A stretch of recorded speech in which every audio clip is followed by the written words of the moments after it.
আজকে আমরা বানাবো ভেজিটেবল পকোড়া। তো চলো রান্নাটা শুরু করি।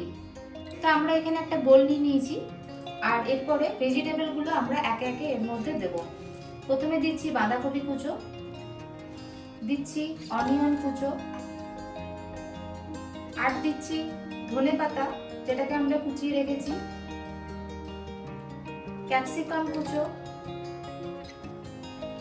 ফুলকপি কুচো, ফুলকপিটাকে আমরা খুব ছোট ছোট করে কেটে রেখেছি, আর লঙ্কাটা তোমরা স্বাদ মতো দেবে। যারা বেশি ঝাল পছন্দ করো তারা দেবে, তাহলে অল্প দেবে।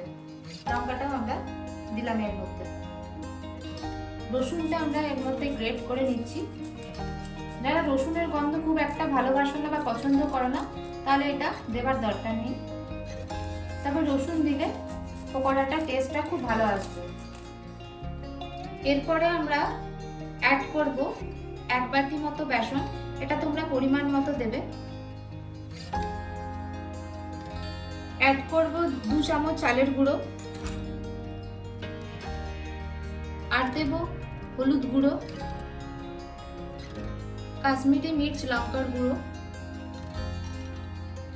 স্বাদ মতো নুন। এরপরে আমরা দেব খানিকটা খাবার সোডা।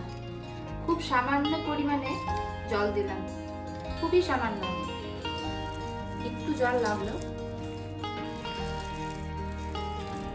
গরম সাদা তেলে আমরা এবার পকোড়াগুলোকে ভেজে নেব।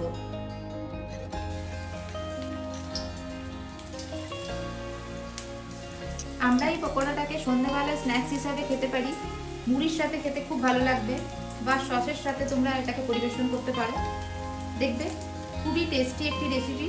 তো দেখতে পাচ্ছ হালকা হালকা ব্রাউন কালার চলে এসেছে। এরপরে আমরা এটাকে ছেঁকে একটা পাত্রে তুলে রাখবো। এরপরে এগুলোকে একটা পাত্রে আমরা তুলে রাখছি।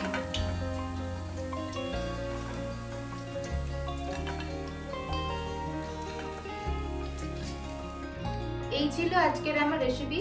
যদি তোমাদের রেসিপিটা ভালো লেগে থাকে অবশ্যই কমেন্টে জানিও, আর বাড়িতে বানাও। আর যারা আমার চ্যানেলে নতুন হয়ে আছো তারা অবশ্যই চ্যানেলটিকে সাবস্ক্রাইব করে আমার পাশে থেকো।